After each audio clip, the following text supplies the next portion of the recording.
mga kadogo, no? Ito, nilinis ko yung sala ko. Hindi ko na siya patutulugin sa taas kasi malaki na dyan eh. Akit-akit siya sa hagdan, baka makunan, no? Kaya ang gagawin ko, sacrifice mula ngayon. Dito na muna ako matutulog. Maglalatag ako ng foam dito.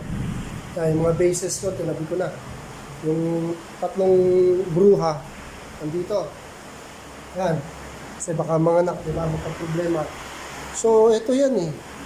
Kung magbabasa ko sa first stud ni Cotton, which is July 23, dapat nung September 23 ang 63 days niya. Ngayon, kung magbabase naman ako sa July 25, dapat September 25 ang 63 days niya. Eh, hindi pa siya nanganganak, di ba? So, magbabase ako sa third hit niya, which is July 27. So, ngayon is September 26. Bukas, ang 63 days niya. September 27, kung magbabase tayo sa third stud, kung doon siya tinamaan at doon siya nabuntis. So, kung ngayon siya, kung magbabase tayo sa third stud, is 62 days niya ngayon.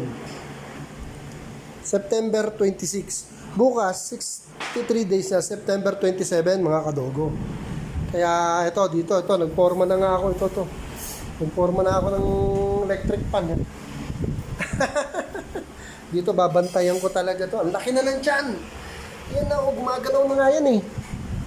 Gumagalaw na.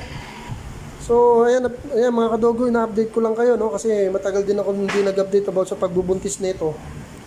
Kaya, inuulit ko, no? Kung magbabase ako sa third stud niya, which is July 27, ang third stud niya pala, eh, September 27 ang 63 days niya. Bukas ang 63 days niya.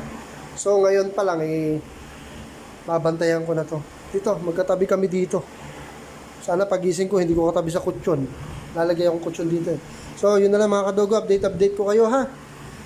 Good evening and see you next time. Thanks for watching mga kadogo.